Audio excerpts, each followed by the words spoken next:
Well, you already established that my phone doesn't work, so why are you trying to get an officer to call me?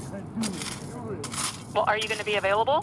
Well, the last person I said you tried to call me twice and I didn't pick up, so obviously my phone is not working. So that's why I'm requesting an in-person police officer to come down here, because my phone is not working on incoming phone calls. I am not them, and all we do here at the dispatch center is we enter calls and then they review it and determine what they're going to do after that.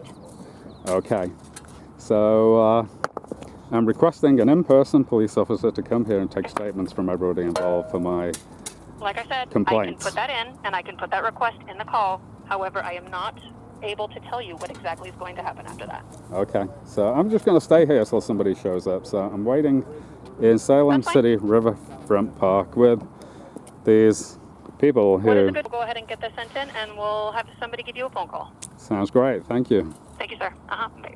Bye.